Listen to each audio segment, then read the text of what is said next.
भविष्य की चुनौती, the challenge of the future. 0 to 1 का पहला अध्याय हमें भविष्य और प्रगति की अवधारणा पर गहराई से सोचने के लिए प्रेरित करता है। लेखक पीटर थिएल बताते हैं कि भविष्य वह समय है जब चीजें आज से अलग होंगी।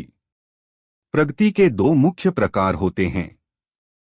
क्षैतिज प्रगति, हॉरिजॉन्टल प्रोग्रेस, या 1 से N, इसे वैश्वीकरण, ग्लोबलाइजेशन भी कहा जा सकता है।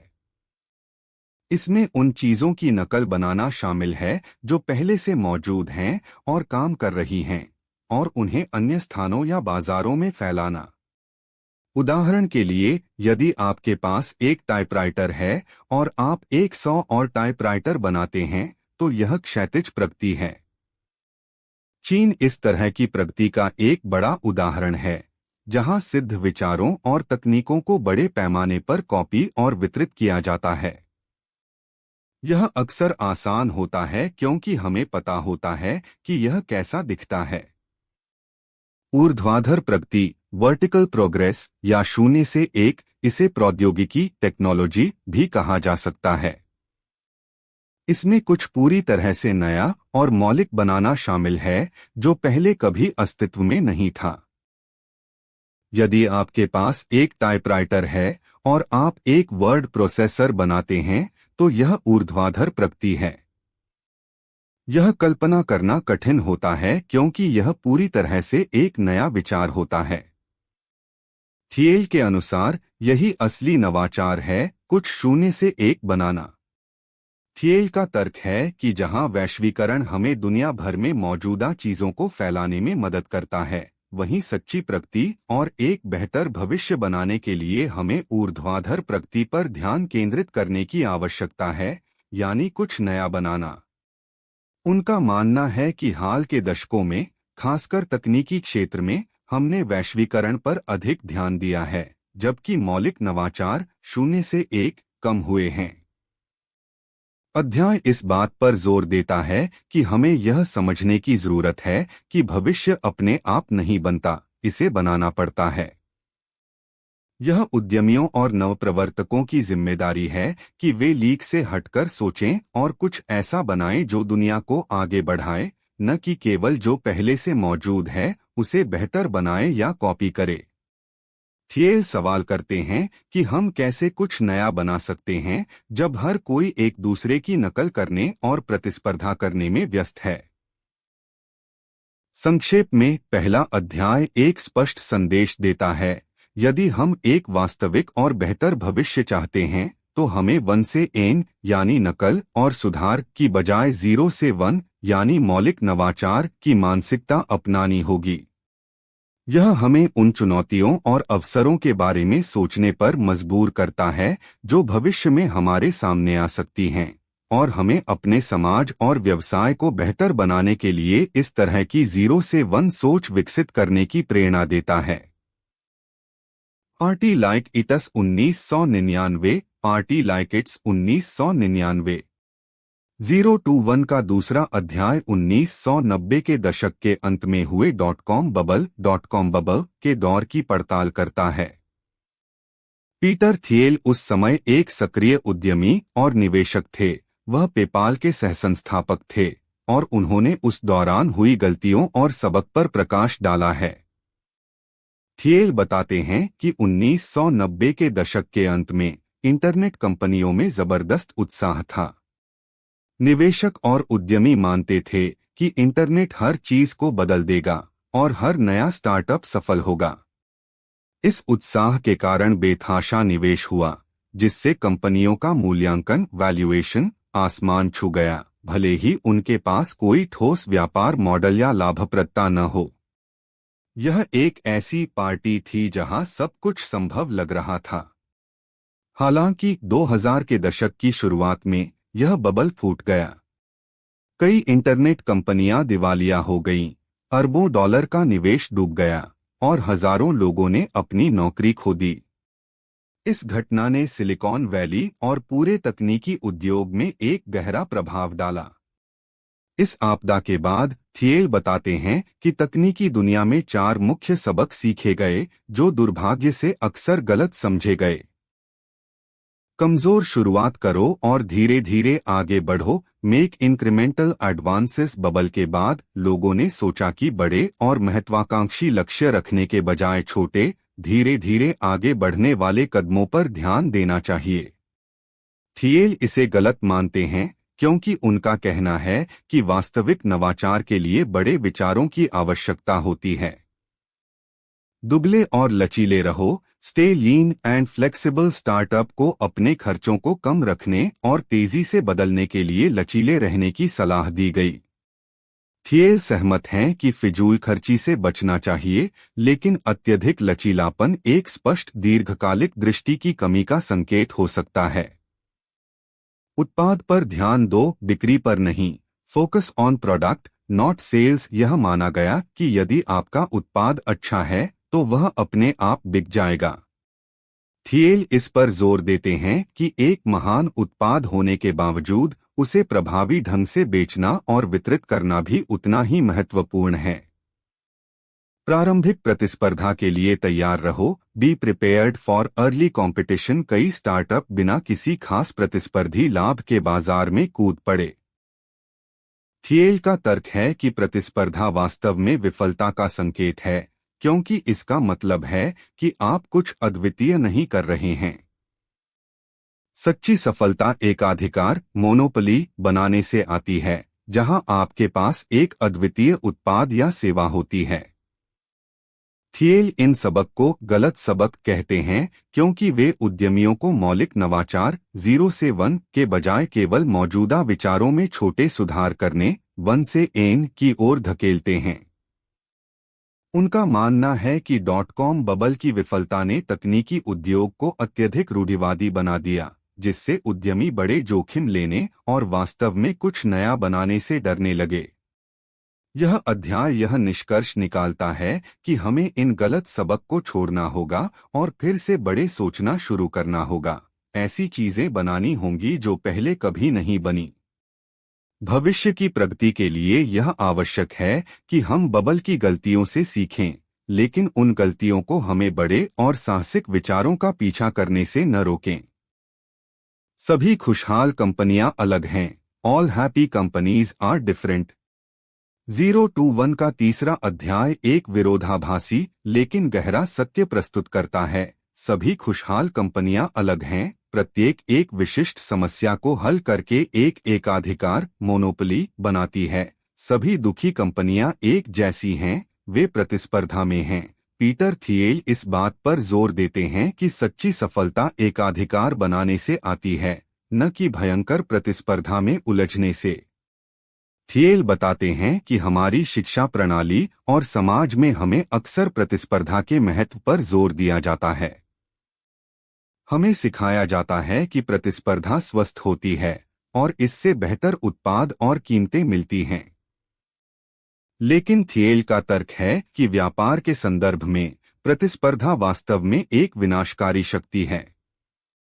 जब कंपनियां प्रतिस्पर्धा करती हैं तो वे अपनी सारी ऊर्जा एक दूसरे को मात देने में लगा देती हैं, जिससे लाभ मार्जिन कम हो जाता है, नवाचार धीमा हो जाता है और अंततः कोई भी वास्तव में जीत नहीं पाता।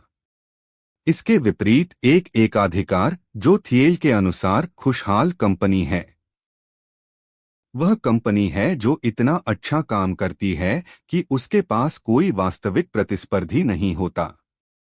ऐसी कंपनियां इसलिए सफल होती हैं क्योंकि उन्होंने कुछ ऐसा बनाया है जो अद्वितीय है, जिसे कोई और आसानी से कॉपी नहीं कर सकता। गूगल इसका एक प्रमुख उदाहरण है। भले ही तकनीकी दुनिया में कई सर्च इंजन रहे हैं, गूगल ने अपने एल्गोरिदम और उपयोगकर्ता अनुभव में इतना श्रेष्ठ प्रदर्शन किया कि उसने वस्तुतः सर्च इंजन बाजार पर एकाधिकार कर लिया। थिएल इस बात पर जोर देते हैं कि एकाधिकार शब्द को अक्सर नकारात्मक रूप से देखा जाता है, लेकिन कुछ नया और अनूठा बनाकर बनाया गया एकाधिकार समाज के लिए अच्छा है। यह नवाचार को बढ़ावा देता है क्योंकि एकाधिकार वाली कंपनी के पास दीर्घकालिक परियोजनाओं में निवेश करने और भविष्य के लिए योजना बनाने के लिए संसाधन और स्थिरता होती है। उन्हें हर दिन जीवित रहने के लिए संघर्ष नहीं करना पड़ता। वह प्रतिस्पर्धी और एकाधिकारवादी मानसिकता के बीच अंतर को स्पष्ट करते हैं। प्रतिस्पर्धी सोच आपको भीड़ का हिस्सा बनने और दूसरों से थोड़ा बेहतर करने के लिए प्रेरित करती है। एकाधिकारवादी सोच आपको कुछ मौलिक रूप से नया बनाने और अपने लिए एक बिल्कुल नया बाजार बनाने के लिए प्रेरित करती है। अध्याय के अंत में थिएल बताते हैं कि एकाधिकार बनाने के 4 संभावित तरीके हैं। मालिकाना तकनीक, प्रोप्राइटरी टेक्नोलॉजी, ऐसी तकनीक जो इतनी श्रेष्ठ है कि उसे कॉपी करना मुश्किल है, जैसे गूगल का सर्च एल्गोरिथम। नेटवर्क प्रभाव, नेटवर्क इफेक्ट्स, उत्पाद या सेवा जितनी अधिक उपयोग की जाती है उतनी ही अधिक मूल्यवान होती है, जैसे फेसबुक। अर्थव्यवस्थाओं का पैमाना, इकोनॉमीज ऑफ स्केल, बड़े पैमाने पर उत्पादन से प्रति इकाई लागत कम होती है, जैसे अमेज़न। ब्रांडिंग, ब्रांडिंग एक मजबूत और पहचानने योग्य ब्रांड जो अद्वितीयता की भावना पैदा करता है, जैसे एप्पल।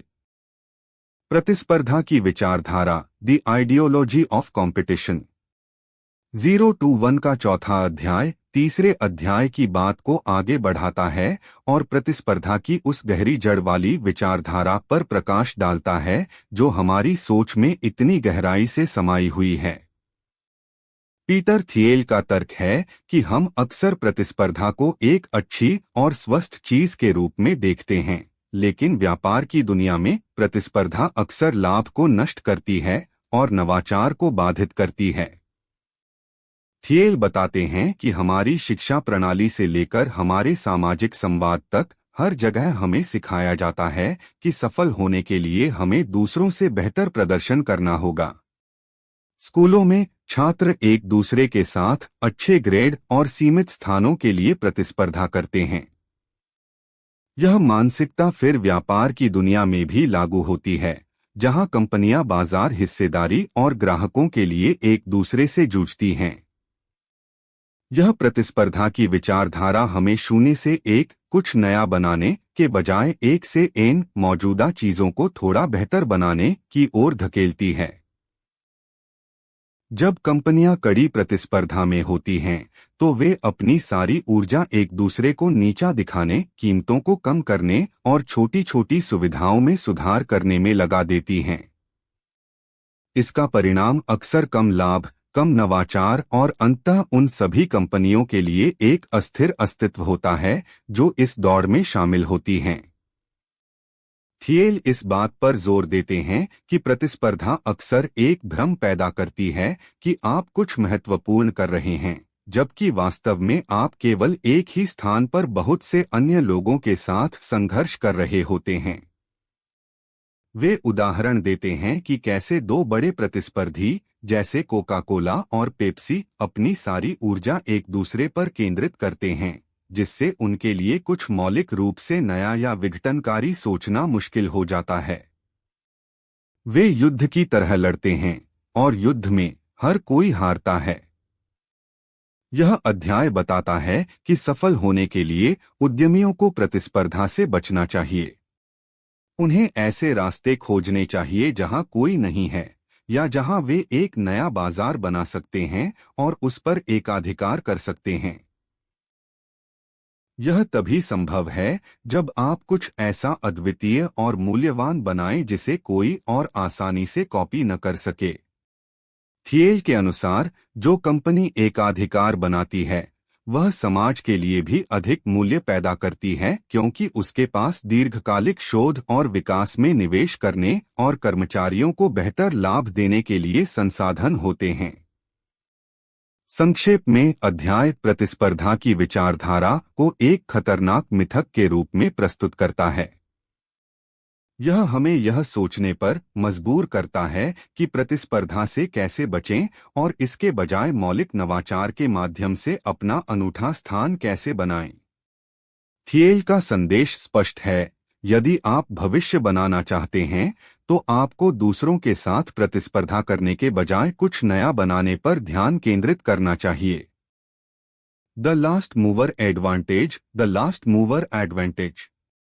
021 का 5वां अध्याय एक स्थापित व्यावसायिक मंत्र first mover advantage, first mover advantage को चुनौती देता है। परंपरागत रूप से यह माना जाता है कि बाजार में सबसे पहले आना और सबसे पहले उत्पाद लॉन्च करना सबसे अच्छा होता है। हालांकि पीटर थियल तर्क देते हैं कि दीर्घकालिक सफलता के लिए लास्ट मूवर एडवांटेज अधिक महत्वपूर्ण है। थियल बताते हैं कि फर्स्ट मूवर एडवांटेज केवल तभी मायने रखता है जब वह आपको एक स्थायी एकाधिकार सस्टेनेबल मोनोपोली बनाने में मदद करे। यदि आप सबसे पहले हैं लेकिन आपके पास अपने प्रतिस्पर्धियों को रोकने का कोई तरीका नहीं है, तो आपकी शुरुआती बढ़त जल्द ही मिट जाएगी। कई फर्स्ट मूवर्स तेजी से विफल हो जाते हैं क्योंकि वे प्रतिस्पर्धा के दबाव को झेल नहीं पाते। उदाहरण के लिए सर्च इंजन के शुरुआती दिनों में कई कंपनियां थीं, लेकिन गूगल ही अंततः लास्ट मूवर बनकर उभरा जिसने एकाधिकार स्थापित किया। लास्ट मूवर एडवांटेज का मतलब है अंतिम महत्वपूर्ण नवाचारकर्ता होना। वह कंपनी जो किसी विशेष बाजार में इतनी हावी हो जाती है कि उसके बाद कोई और कंपनी प्रभावी रूप से प्रतिस्पर्धा नहीं कर पाती। इसका मतलब यह नहीं है कि आप सबसे आखिर में शुरुआत करें, बल्कि यह है कि आप इतनी अच्छी और टिकाऊ स्थिति बनाएं कि आपके बाद कोई और महत्वपूर्ण प्रतियोगी न आए। थियल इस बात पर जोर देते हैं कि एक स्थायी एकाधिकार बनाने के लिए किसी कंपनी को भविष्य में भारी मात्रा में नकद प्रवाह कैश फ्लो उत्पन्न करने में सक्षम होना चाहिए। यह केवल तभी संभव है जब उसके पास एक मजबूत और टिकाऊ प्रतिस्पर्धी लाभ हो। अध्याय में स्थायी एकाधिकार के 4 प्रमुख लक्षणों को दोहराया गया है, जिन्हें उन्होंने तीसरे अध्याय में भी बताया था, लेकिन यहाँ उन्हें लास्ट मूवर एडवांटेज के संदर्भ में समझाया गया है। मालिकाना तकनीक प्रोप्राइटरी टेक्नोलॉजी। आपकी तकनीक दूसरों से कम 10 गुना बेहतर होनी चाहिए। नेटवर्क प्रभाव नेटवर्क इफेक्ट्स। आपका उत्पाद या सेवा जितनी अधिक उपयोग की जाती है उतनी ही अधिक मूल्यवान बनती जाती है। अर्थव्यवस्थाओं का पैमाना इकोनॉमीज ऑफ स्केल। आप जितना अधिक उत्पादन करते हैं प्रति इकाई लागत उतनी ही कम होती जाती है। ब्रांडिंग एक मजबूत और प्रतिष्ठित ब्रांड जो ग्राहकों के मन में एक अनूठी जगह बनाता है। थियल का तर्क है कि एक सफल स्टार्टअप को इन विशेषताओं को शुरू से ही ध्यान में रखना चाहिए। उन्हें एक छोटे से विशिष्ट बाजार से शुरुआत करनी चाहिए जहां वे आसानी से एकाधिकार बना सकें और फिर धीरे धीरे बड़े बाजारों में विस्तार करें। इस तरह वे फर्स्ट मूवर के जोखिमों से बचते हुए लास्ट मूवर का लाभ प्राप्त कर सकते हैं। संक्षेप में यह अध्याय हमें यह सिखाता है कि सिर्फ सबसे पहले होना पर्याप्त नहीं है, आपको अंतिम महत्वपूर्ण नवाचारकर्ता बनना होगा जो एक टिकाऊ और प्रभावी एकाधिकार स्थापित कर सके। सफलता उस कंपनी को मिलती है जो भविष्य में लंबे समय तक मूल्य बना सकती है, न कि केवल जिसने सबसे पहले बाजार में कदम रखा। You are not a lottery ticket, you are not a lottery ticket. 021 का 6ठा अध्याय इस बात पर केंद्रित है कि हम भविष्य के बारे में कैसे सोचते हैं।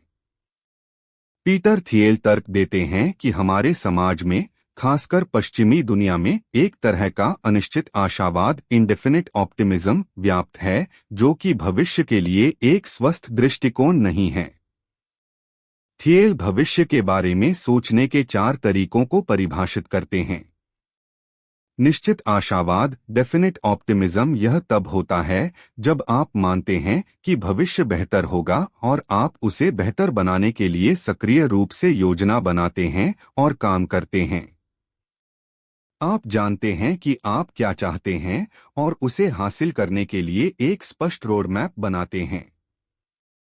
अनिश्चित आशावाद इंडेफिनिट ऑप्टिमिज्म यह तब होता है जब आप मानते हैं कि भविष्य बेहतर होगा, लेकिन आपके पास उसे कैसे बेहतर बनाया जाएगा इसकी कोई स्पष्ट योजना नहीं है। आप उम्मीद करते हैं कि कुछ अच्छा होगा, लेकिन यह नहीं जानते कि क्या या कैसे। आप विनिमय, एक्सचेंज और वित्त पर अधिक ध्यान केंद्रित करते हैं, नवाचार पर नहीं।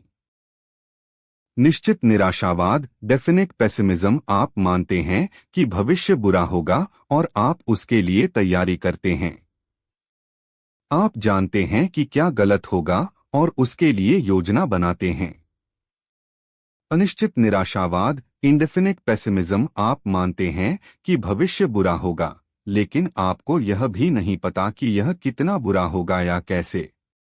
यह एक प्रकार का लकवाग्रस्त दृष्टिकोण है जहां आप कुछ भी नहीं करते। थियल का तर्क है कि आधुनिक समाज, विशेषकर 1970 के दशक के बाद से, अनिश्चित आशावाद की ओर झुका है।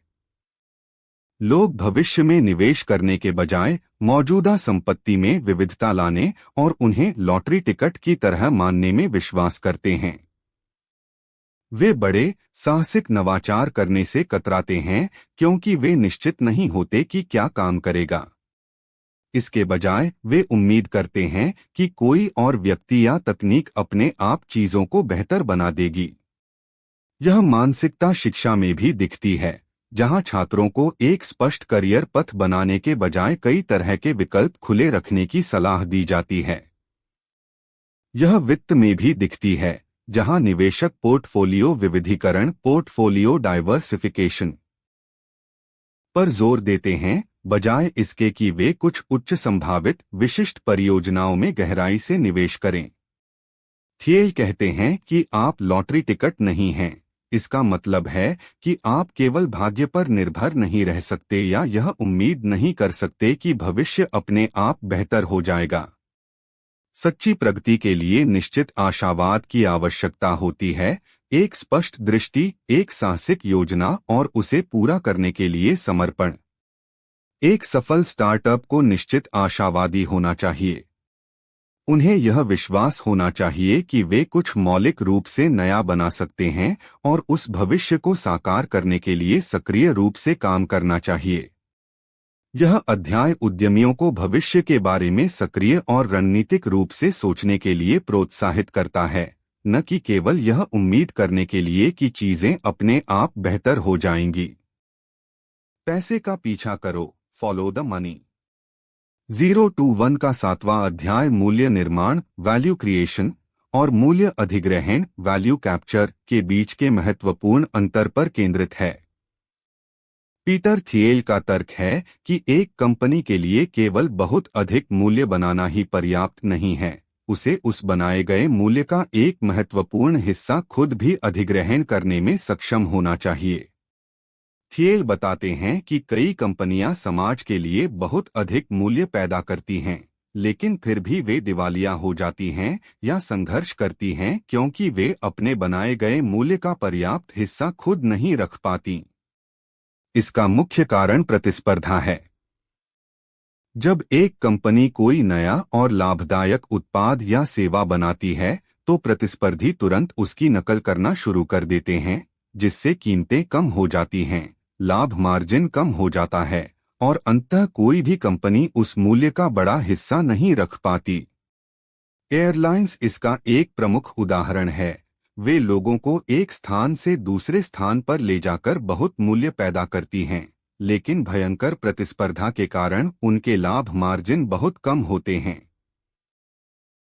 इसके विपरीत एक एकाधिकार, मोनोपोली, भले ही वह समाज के लिए कम मूल्य पैदा करे, अपने बनाए गए मूल्य का एक बड़ा हिस्सा अधिग्रहण कर पाता है।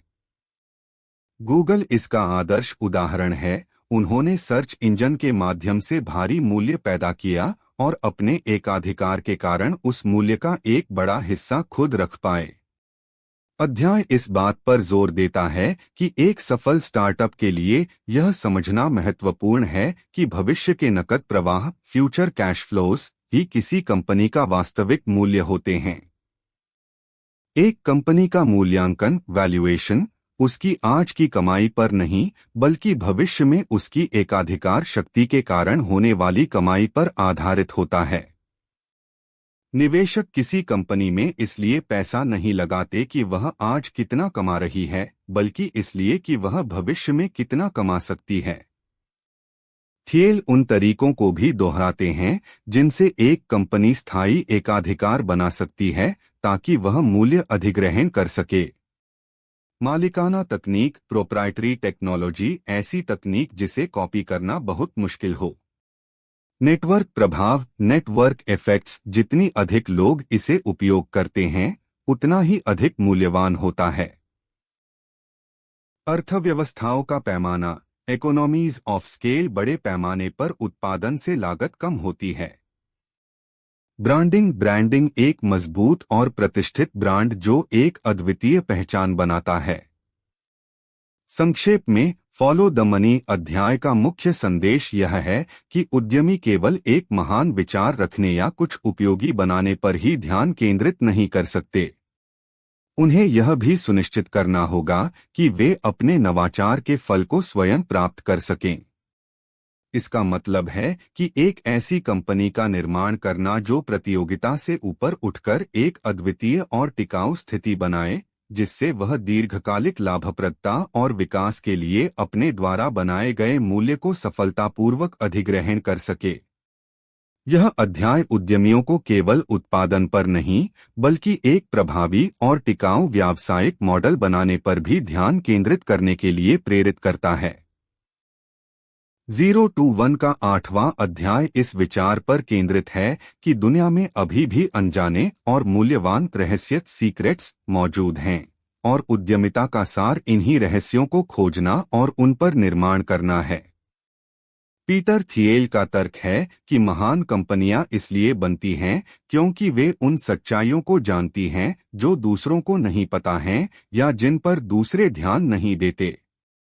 थियल बताते हैं कि दो प्रकार के रहस्य होते हैं।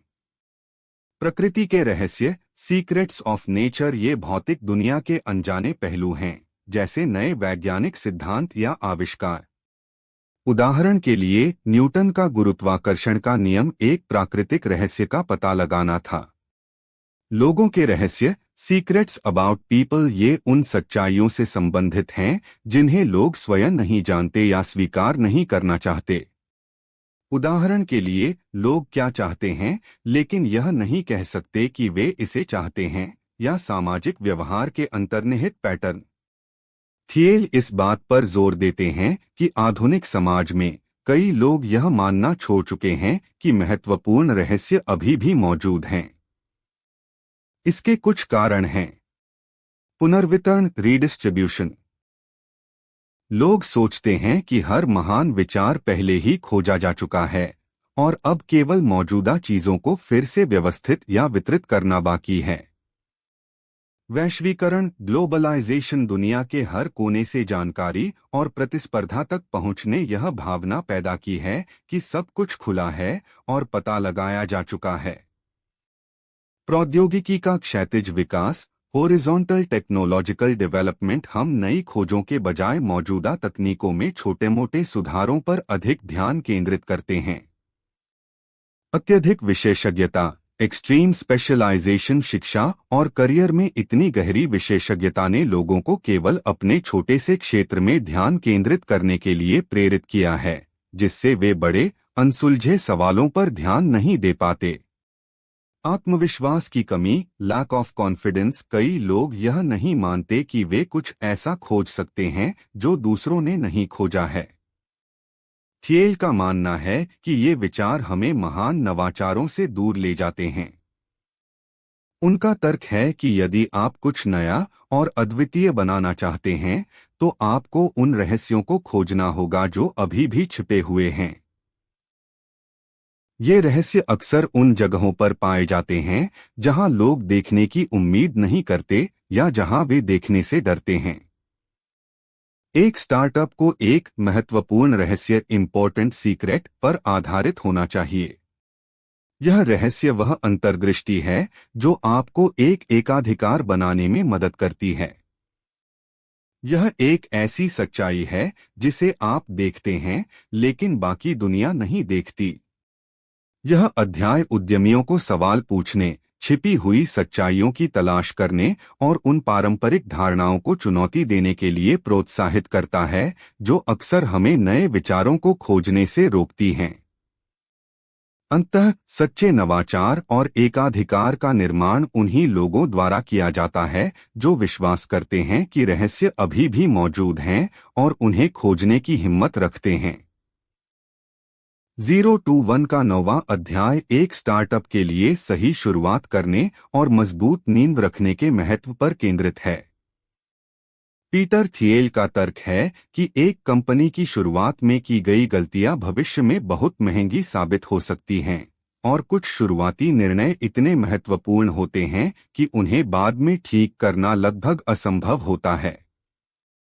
थिएल बताते हैं कि एक सफल कंपनी की नींव में कई महत्वपूर्ण पहलू शामिल होते हैं, जिनमें संस्थापक टीम, इक्विटी का वितरण और प्रारंभिक निर्णय शामिल हैं। संस्थापक टीम, फाउंडिंग टीम। संस्थापक एक दूसरे को अच्छी तरह से जानते हों।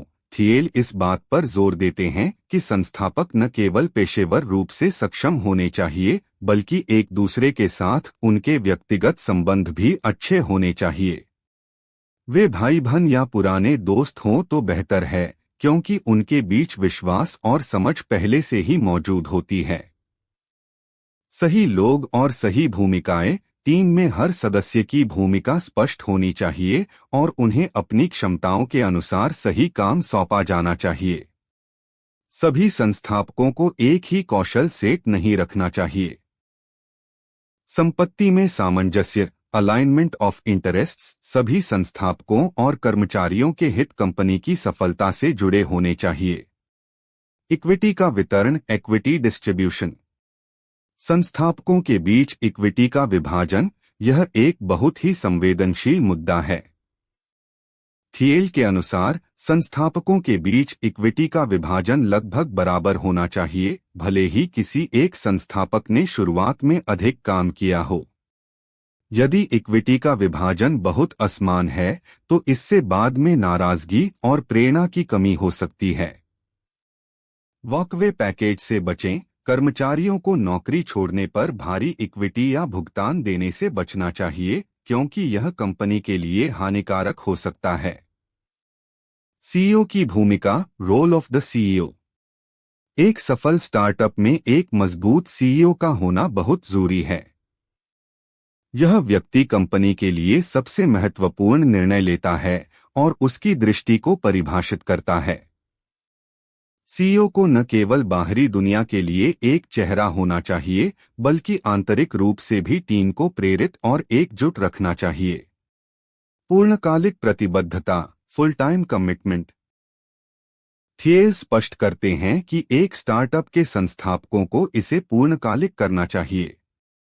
साइड प्रोजेक्ट के रूप में एक महान कंपनी का निर्माण नहीं किया जा सकता। यदि संस्थापक पूरी तरह से प्रतिबद्ध नहीं हैं, तो यह अन्य कर्मचारियों और निवेशकों को गलत संदेश भेजता है। दूरस्थ कार्य से बचें, अवॉइड रिमोट वर्क इनिशियली।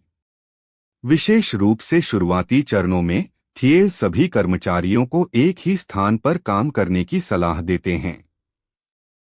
आमने सामने बातचीत, आकस्मिक विचार विनिमय और एक मजबूत कंपनी संस्कृति बनाने के लिए यह आवश्यक है। संक्षेप में, यह अध्याय हमें बताता है कि एक स्टार्टअप की शुरुआत में लिया गया हर निर्णय उसकी दीर्घकालिक सफलता को प्रभावित कर सकता है। एक मजबूत संस्थापक टीम, न्यायसंगत इक्विटी वितरण, स्पष्ट नेतृत्व और पूर्णकालिक प्रतिबद्धता जैसी चीजें कंपनी की नींव बनाती हैं। थिएल का संदेश यह है कि एक महान इमारत बनाने से पहले उसकी नींव को सही और मजबूत बनाना सबसे महत्वपूर्ण है। माफिया के तरीके, द मैकेनिक्स ऑफ माफिया। 021 का 10वां अध्याय एक स्टार्टअप के लिए एक मजबूत और विशिष्ट कंपनी संस्कृति के निर्माण के महत्व पर केंद्रित है।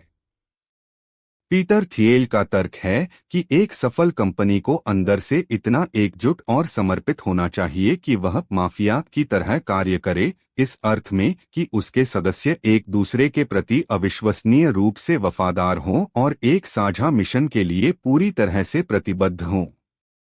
थिएल बताते हैं कि एक कंपनी केवल एक कानूनी इकाई या वित्तीय संरचना नहीं होती, यह लोगों का एक समूह है जो एक साथ काम कर रहे हैं। यदि लोग एक दूसरे को नापसंद करते हैं या एक साझा उद्देश्य की कमी है, तो कंपनी आंतरिक रूप से बिखर जाएगी, भले ही उसके पास एक महान उत्पाद या बाजार हो। माफिया सादृश्य का अर्थ।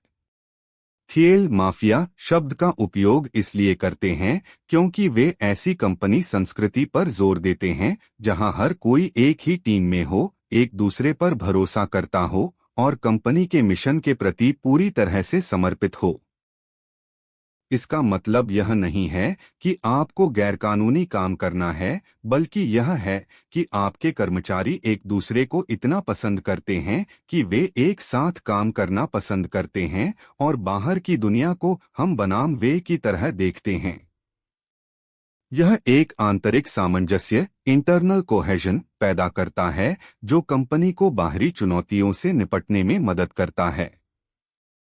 एक मजबूत संस्कृति कैसे बनाएं? सही लोगों को किराए पर लेना, hiring the right people. Thiel कहते हैं कि आपकी सबसे महत्वपूर्ण प्रारंभिक टीम आपके संस्थापक हैं, लेकिन उसके बाद हर नई भर्ती अत्यंत महत्वपूर्ण होती है। केवल कौशल के आधार पर नहीं, बल्कि संस्कृति में फिट होने और कंपनी के मूल्यों को साझा करने वाले लोगों को काम पर रखना चाहिए। कर्मचारियों को केवल उनके कौशल के लिए नहीं, बल्कि उनके व्यक्तित्व और कंपनी के मिशन के प्रति उनके जुनून के लिए काम पर रखना चाहिए। छोटे से शुरुआत करना, starting small.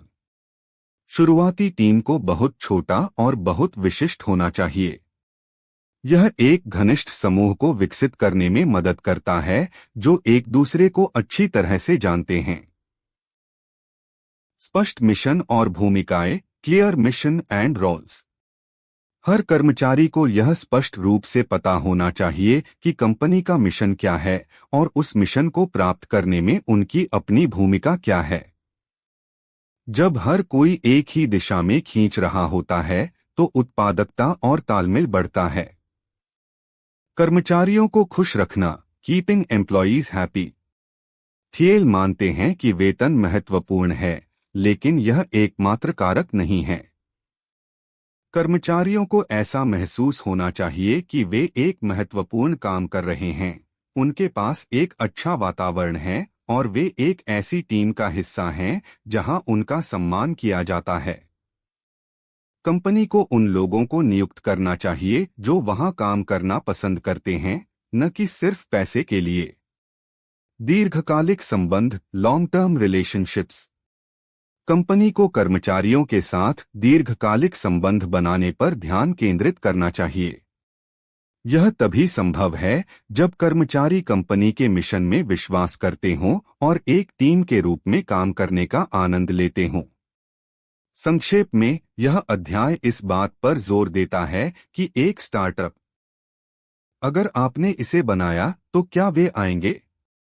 If you build it, will they come? 0-1 का 11वां अध्याय एक आम गलत धारणा को चुनौती देता है। अगर आपने इसे बनाया तो वे आएंगे, if you build it, they will come. Peter Thiel का तर्क है कि एक महान उत्पाद बनाना ही पर्याप्त नहीं है, उसे प्रभावी ढंग से बेचना और वितरित करना, सेल्स एंड डिस्ट्रीब्यूशन, भी उतना ही महत्वपूर्ण है। यहाँ तक कि सबसे अच्छे आविष्कार भी तब तक सफल नहीं हो सकते जब तक कि उन्हें सही तरीके से ग्राहकों तक न पहुँचाया जाए। थिएल बताते हैं कि तकनीकी दुनिया में इंजीनियर और उत्पाद बनाने वाले लोग अक्सर बिक्री और विपणन को एक घटिया गतिविधि मानते हैं। वे सोचते हैं कि यदि उनका उत्पाद तकनीकी रूप से इतना श्रेष्ठ है तो उसे बेचने की आवश्यकता ही नहीं होगी। लेकिन यह एक बड़ी गलती है। बिक्री और वितरण हर व्यवसाय का एक अनिवार्य और केंद्रीय हिस्सा है। यह वह अदृश्य तंत्र है जो आपके बनाए गए मूल्य को ग्राहकों तक पहुंचाता है और कंपनी को राजस्व उत्पन्न करने में मदद करता है। अध्याय में विभिन्न प्रकार के वितरण चैनलों पर चर्चा की गई है और बताया गया है कि सही चैनल चुनना कितना महत्वपूर्ण है। जटिल बिक्री कॉम्प्लेक्स सेल्स यह तब होता है जब उत्पाद बहुत महंगा होता है और बेचने के लिए एक लंबी व्यक्तिगत प्रक्रिया की आवश्यकता होती है, जैसे बड़े उद्यम सॉफ्टवेयर या सरकारी अनुबंध। इसमें ग्राहक के साथ एक व्यक्तिगत संबंध बनाना महत्वपूर्ण होता है। व्यक्तिगत बिक्री पर्सनल सेल्स मध्यम मूल्य वाले उत्पादों के लिए, जहां ग्राहक के साथ कुछ व्यक्तिगत संपर्क की आवश्यकता होती है, जैसे एसएमबी सॉफ्टवेयर। विपणन और विज्ञापन मार्केटिंग एंड एडवर्टाइजिंग सस्ते उत्पादों के लिए, जहां व्यापक दर्शकों तक पहुंचने के लिए बड़े पैमाने पर विज्ञापन की आवश्यकता होती है, जैसे उपभोक्ता उत्पाद। वायरल मार्केटिंग जब उत्पाद का उपयोग करने वाले लोग खुद ही उसे दूसरों तक फैलाते हैं, जैसे सोशल मीडिया प्लेटफॉर्म। यह तभी काम करता है जब उत्पाद अपने आप इतना आकर्षक हो कि लोग उसे साझा करना चाहें। सीढ़ीबद्ध बिक्री टियर्ड सेल्स छोटे से शुरुआत करके बड़े ग्राहकों की ओर बढ़ना। वितरण का अनोखा तरीका यूनिक डिस्ट्रीब्यूशन ऐसे अभिनव तरीके जो आपको प्रतिस्पर्धा से अलग करते हैं। थिएल इस बात पर जोर देते हैं कि प्रत्येक कंपनी के लिए ग्राहक अधिग्रहण की लागत कस्टमर एक्विजिशन कॉस्ट CAC और ग्राहक का जीवनकाल मूल्य कस्टमर लाइफटाइम वैल्यू LTV को समझना महत्वपूर्ण है। आपके ग्राहकों को प्राप्त करने की लागत हमेशा उस मूल्य से कम होनी चाहिए जो वे कंपनी के लिए लाते हैं।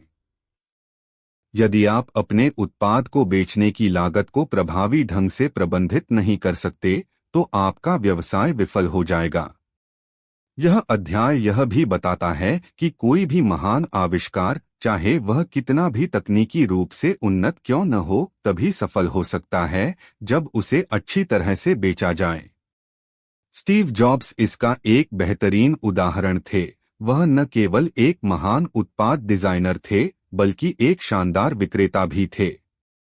संक्षेप में, अगर आपने इसे बनाया तो क्या वे आएंगे अध्याय हमें सिखाता है कि नवाचार और बिक्री अविभाज्य हैं।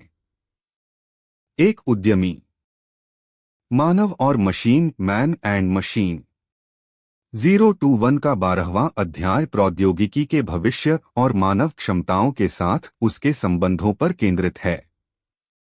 पीटर थिएल इस आम धारणा को चुनौती देते हैं कि मशीनें अंततः मानव श्रम को पूरी तरह से विस्थापित कर देंगी। इसके बजाय वह मानव और मशीनों के बीच तालमेल और पूरकता कॉम्प्लीमेंटरिटी के महत्व पर जोर देते हैं। थिएल बताते हैं कि प्रौद्योगिकी के विकास के दो मुख्य दृष्टिकोण हैं। मशीनें मनुष्यों का विकल्प हैं, machines as substitutes for humans. यह वह दृष्टिकोण है जो भय पैदा करता है कि रोबोट और कृत्रिम बुद्धिमत्ता AI सभी मानवीय नौकरियों को छीन लेंगे, जिससे बड़े पैमाने पर बेरोजगारी होगी। यह एक ऐसी दौड़ है जहां मानव और मशीनें एक दूसरे के खिलाफ प्रतिस्पर्धा कर रही हैं। मशीनें मनुष्यों की पूरक हैं, machines as complements to humans. यह वह दृष्टिकोण है जिसकी थिएल वकालत करते हैं। यहां मशीनें मानव क्षमताओं को बढ़ाती हैं, उन्हें अधिक उत्पादक, अधिक रचनात्मक और अधिक प्रभावी बनाती हैं। मानव बुद्धि और मशीनी शक्ति का संयोजन ऐसी चीजें बना सकता है जो अकेले कोई भी नहीं कर सकता। थिएल कहते हैं कि कंप्यूटर मूर्ख पूरक हैं, बुद्धिमान विकल्प नहीं। इसका अर्थ है कि मशीनें उत्कृष्ट रूप से गणना, डेटा प्रोसेसिंग और दोहराए जाने वाले कार्यों को कर सकती हैं। वे वस्तुनिष्ठ तथ्यों को कुशलता से संभालती हैं, लेकिन मनुष्य जटिल निर्णय लेने, रचनात्मकता, अंतर्ज्ञान और सामाजिक बुद्धिमत्ता में बेहतर होते हैं। अध्याय में उदाहरण दिए गए हैं जहां मानव मशीन सहयोग ने बेहतर परिणाम दिए हैं। शतरंज चेस। जब एक मानव खिलाड़ी और एक कंप्यूटर मिलकर शतरंज खेलते हैं तो वे अक्सर अकेले शीर्ष मानव खिलाड़ी या शीर्ष कंप्यूटर प्रोग्राम को हरा देते हैं। इसे फ्रीस्टाइल शतरंज कहा जाता है, जहां मानव की अंतर्दृष्टि और रणनीति कंप्यूटर की गणना शक्ति के साथ मिलती है। चिकित्सा निदान मेडिकल डायग्नोसिस एआई बड़े डेटासेट का विश्लेषण करके पैटर्न ढूंढ सकता है, लेकिन अंतिम निदान और रोगी देखभाल के लिए एक मानवीय चिकित्सक की अंतर्दृष्टि और सहानुभूति आवश्यक है। थिएल का तर्क है कि हमें मशीनों को मनुष्यों के दुश्मन के रूप में नहीं देखना चाहिए, बल्कि उन्हें ऐसे उपकरणों के रूप में देखना चाहिए जो हमारी अद्वितीय मानवीय क्षमताओं को बढ़ाते हैं। एक सफल स्टार्टअप को ऐसे समाधानों पर ध्यान केंद्रित करना चाहिए जहां प्रौद्योगिकी मानव प्रयास को बढ़ावा देती है, न कि केवल उसे बदलती है। संक्षेप में, मानव और मशीन अध्याय इस विचार पर जोर देता है कि भविष्य मानव बनाम मशीन का नहीं है, बल्कि मानव और मशीन का है। प्रौद्योगिकी का सच्चा मूल्य तब प्राप्त होता है जब यह मानव अंतर्दृष्टि, रचनात्मकता और निर्णय लेने की क्षमता के साथ मिलकर काम करती है। उद्यमियों को ऐसी प्रौद्योगिकियों का निर्माण करना चाहिए जो मनुष्यों को अधिक सशक्त बनाएं, जिससे नए और अप्रत्याशित मूल्य का निर्माण हो सके। हरे को देखना, सीइंग ग्रीन। 0-1 का 13वां अध्याय स्वच्छ प्रौद्योगिकी, क्लीन टेक्नोलॉजी या क्लीन टेक उद्योग की पड़ताल करता है, जो 2000 के दशक की शुरुआत में एक बड़ा निवेश क्षेत्र था, लेकिन अंततः बुरी तरह विफल रहा। पीटर थिएल इस मामले का उपयोग यह समझाने के लिए करते हैं कि कैसे अच्छे इरादे और बड़े बाजार की आवश्यकता होने के बावजूद कंपनियां उन सिद्धांतों का पालन न करने के कारण विफल हो सकती हैं जिन पर उन्होंने पहले के अध्यायों में जोर दिया है। थिएल बताते हैं कि 2000 के दशक में हर कोई ग्रीन ऊर्जा के बारे में उत्साहित था। जलवायु परिवर्तन की चिंता और तेल पर निर्भरता कम करने की इच्छा ने निवेशकों को क्लीनटेक में अरबों डॉलर लगाने के लिए प्रेरित किया। ऐसा लग रहा था कि यह भविष्य की लहर है और हर कोई इसमें शामिल होना चाहता था। हालांकि 2008 के वित्तीय संकट के बाद क्लीनटेक बबल फूट गया और कई कंपनियां दिवालिया हो गईं। थिएल इस विफलता के मुख्य कारणों को उन 7 सवालों के संदर्भ में समझाते हैं जिनका एक सफल स्टार्टअप को जवाब देना चाहिए। इंजीनियरिंग प्रश्न, इंजीनियरिंग क्वेश्चन। क्या आप विघटनकारी, डिसरप्टिव तकनीक बना सकते हैं? कई क्लीनटेक कंपनियां पुरानी तकनीकों पर छोटे-मोटे सुधार कर रही थीं, न कि मौलिक रूप से कुछ नया बना रही थीं। उनकी तकनीक वास्तव में 10 गुना बेहतर नहीं थी। समय प्रश्न, टाइमिंग क्वेश्चन। क्या अब शुरुआत करने का सही समय है? कुछ क्लीनटेक कंपनियां अपने समय से बहुत आगे थीं, बाजार अभी पूरी तरह से तैयार नहीं था, या तकनीक अभी तक व्यावसायिक रूप से व्यवहार्य नहीं थी। एकाधिकार प्रश्न, मोनोपोली क्वेश्चन। क्या आप एक बड़ा हिस्सा शुरू करके एक छोटा बाजार हिस्सा बना सकते हैं? क्लीनटेक में अत्यधिक प्रतिस्पर्धा थी। हर कोई समान समस्याओं को हल करने की कोशिश कर रहा था, जिससे लाभ मार्जिन कम हो गया। लोग प्रश्न, पीपल क्वेश्चन। क्या आपके पास सही टीम है? क्लीनटेक कंपनियों को अक्सर ऐसे लोगों द्वारा चलाया जाता था जो विज्ञान या इंजीनियरिंग में महान थे, लेकिन व्यापार या बिक्री में अनुभवहीन थे। वितरण प्रश्न, डिस्ट्रीब्यूशन क्वेश्चन। क्या आपके पास उत्पाद वितरित करने का कोई तरीका है? यह एक बड़ी विफलता थी। कई क्लीनटेक कंपनियां एक महान उत्पाद तो बना सकती थीं, लेकिन उन्हें बड़े ग्राहकों तक पहुंचाना या स्थापित ऊर्जा दिग्गजों के साथ प्रतिस्पर्धा करना नहीं आता था। स्थायित्व प्रश्न, ड्यूरेबिलिटी क्वेश्चन। क्या आपकी बाजार स्थिति भविष्य में बचाव योग्य होगी? ज्यादातर क्लीनटेक कंपनियों के पास मजबूत मालिकाना तकनीक, नेटवर्क प्रभाव या ब्रांडिंग नहीं थी जो उन्हें दीर्घकालिक एकाधिकार दे सके। रहस्य प्रश्न, सीक्रेट क्वेश्चन। क्या आपने एक अद्वितीय अवसर की पहचान की है जिसे दूसरों ने नहीं देखा है? क्लीनटेक उद्योग अनिश्चित आशावाद से ग्रस्त था। हर कोई जानता था कि ऊर्जा महत्वपूर्ण है, लेकिन किसी के पास कोई विशिष्ट रहस्यमय अंतर्दृष्टि नहीं थी कि समस्या को कैसे हल किया जाए।